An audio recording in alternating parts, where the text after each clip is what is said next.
일본 중의원 선거가 지금 6일 남았나 봐요. 예, 네, 6일 그렇죠. 남았고 네. 원래는 자민당이 지금 압도적인 거였는데 지금 막 여론조사가 자민당 과반 못한다 이런 식으로 나오더라고요. 저는 기시다가 지지율이 뭐 20% 그렇죠. 그렇게 정도였다 안녕했지만, 한다면, 네. 한다면 자민당 그 지지율이 계속 낮아져 갔다는 얘기고, 그리고 일본도 지금 경제적으로 정말 안 좋다라고 하거든요. 일본이. 네. 그리고 일본의 노동자들의 상황은 너무나 안 좋답니다. 그래요. 그러니까 국민들이 다 힘든 거예요. 다 힘든데 이런 상황에서 국가는 네. 계속 전쟁 얘기만 하고 있는 거죠. 그렇죠. 지금 뭐. 전쟁 얘기만 하고 네. 있고 미국의 지나친 종속. 그러니까 우리도 그렇잖아요. 우리도 어떤 그 한 나라의 지나친 종속이 눈으로 보였을 경우에 지지율이 떨어질 수밖에 없잖아요. 네. 그건 우리의 국익과 나의 경제적인 문제와 연관이 되기 때문에 일본도 마찬가지 그런 상황이어서 지금 뭐 자민당이 과반을 넘기긴커녕 굉장히 적은 그런 의원들이 진입할 것이다 중의원이 그런 이야기들을 하고 있어요. 근데 저희가 그동안 워낙 자민당이 오랜 집권을 해왔기 때문에 자민당이 그런 집권이 아니고 다른 당이 집권하면 어떨까? 다른 당은 이름도 몰라요. 뭐 저희는- 민주당 있어요. 네, 민주당이 있었고 지금 입헌민주당으로 입헌민주당. 네, 그리고 아마 좀 아시는 분 3인당. 3인당 뭐 네, 들어본 적 3인당 있어요? 좀 진보적인 한창민 의원. 그렇네요. 일본에도 3인당이 있어서 익숙하네 갑자기. 네. 민주당이랑 3인당. 네. 일본의 3인당 같은 경우는 이제 당수가 후쿠시마 미조 의원이라고 네. 변호사 출신인데 과거에 저 국회의원 되기 전에 네. 우리 송신도 할머니 위안부 피해자 네. 송신도 할머니 변호사단 중에 그래요? 1인이기도 했고 그리고 그 후쿠시마 핵 오염수 그 해양 투기가 있었을 때 자료를 찾아내서 알린다라든가 네, 네. 이런 굉장히 적극적으로 싸운 그런 그런 당이 3인당. 근데 진보 정치 세력이 있군요. 굉장히 적습니다. 굉장히 네, 적군요. 의원수가 적어서 네. 하지만 그런 물결 파동을 일으키는 역할들은 제가 하고 있다고 보고 또 공산당이 있어요. 일본에는. 공산당은 들어본 것 같아요. 일본 공산당이 네. 있고요. 그리고 유신회라고 굉장히 보수적인 유신회. 주로 오사카 지역이 네. 인기가 많은 거기는 유신의 대표적이었던 오사카 시장이었던 사람이 하시모토라고 네. 시장이 조선에 가면 매춘부가 우글우글하다. 뭐 오사카에서 여기서 만나는 한국 여자들도 다 매춘부들이다. 뭐 완전 이런 그거 꼴통 네, 그런 해서 수구군요. 위안부 피해자들을 매춘부다라고 비하한. 그래서 김복동 할머니가 오사카 시장 시까지 찾아가서 나와라 하시모토 나와라. 내가 왔다. 내가 증거다. 네. 하면서 했는데 방 안에서 트위터하고 나오지 않아서 우리가 함께 용기는 없는 사람인가 보네요.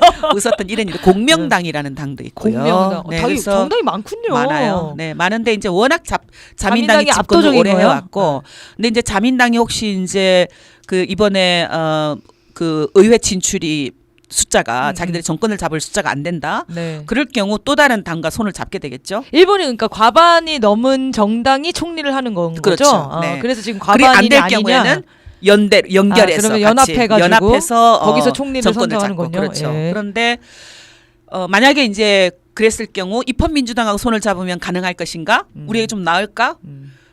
별반 다를 바 없다고 생각합니다. 과거에 사회당도 한번 정권을 잡았던 적이 있어요. 짧게. 그래서 우리가 알고 있는 무라야마 네. 사회당 총리가 95년도, 94년도 말부터 95년도에 정권 총리가 되었던 적이 네, 있어요. 그러나 할 수가 없었고요.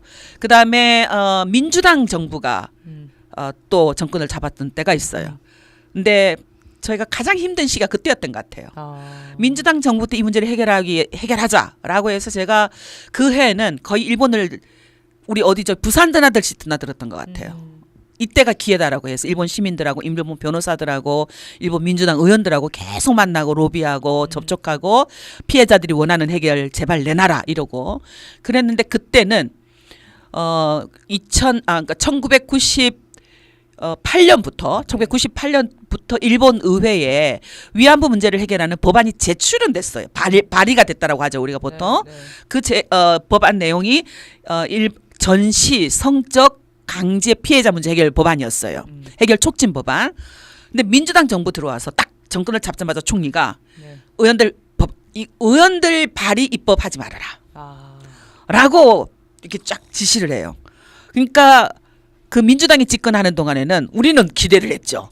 야, 민주당이 집권하니까 민주당 의원이 발의한 건데 이거 되겠지라고 했는데 발의조차 안 됐던 그런 경험이 있습니다. 어차피 그렇게 되면은 다 거기가 거기네요.